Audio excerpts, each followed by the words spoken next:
Hey you guys, this is Raphael. I'm back with you again and I am so thankful. I say I'm thankful a lot because we've all got a lot to be thankful for.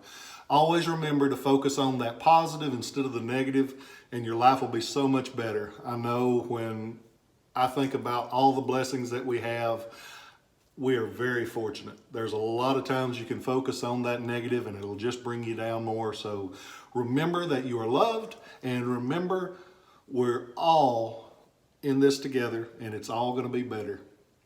Today we're going to talk about an area of collecting that I have had a passion for years, that in my humble opinion is drastically underappreciated and I think undervalued. There are some swords that were made from the Revolutionary War time frame up until after the Civil War that are known as eagle pommel swords. In order to talk about these, though, we have to cover what a pommel is, because if you're just watching these, you'll never know unless somebody teaches you, so bear with me a minute. A pommel is the piece on the end. You have the blade, you have the guard, you have the grip, and you have the pommel. And the pommel is the key because it's what holds everything together. And most of the time they're plain, they're not very fancy. On an eagle pommel, it's just what it sounds like. They make it in the design of a Union Eagle. And what's cool about them, there are over 100 different designs of eagle pommel swords. I bought a collection one time from a friend of mine out in Washington State, and there were about 120 of them. And somewhere I've got a picture of them all laying in my basement, and they were fanned out and they were all different kinds and all different styles. And I was so excited because I was like, I've got as much or more variety than anybody I've ever known. And so I thought I'm gonna be selling these for the rest of my natural born life, but I liked them, so I bought them. I liked them, other people liked them, and they didn't last that long because they realized they're cool swords. And they're not as expensive a lot of times as standard swords.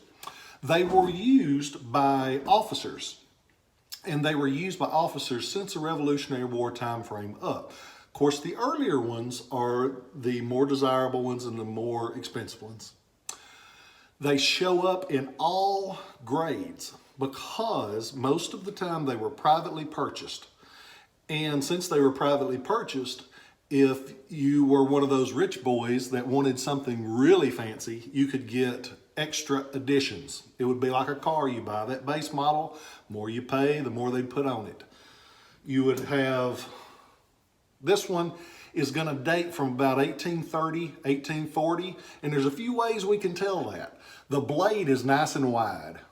Later on, they thin them down because they realize it's more for dress sword than it is a fighting sword. This one actually has the original etching, and they detailed it with fire blue and gold. The process would kill the people. Eventually they realized that it would kill the people that were doing the engraving, so that kind of fades out. But the etching has a lot to do with it. This one has a fairly simple pattern. It also has a bone handle. It has a brass grip that was silvered. The silver was for infantry. And so that lets us know this is a militia infantry officer sword. The gilded ones are usually for artillery, but the silver was intended for infantry.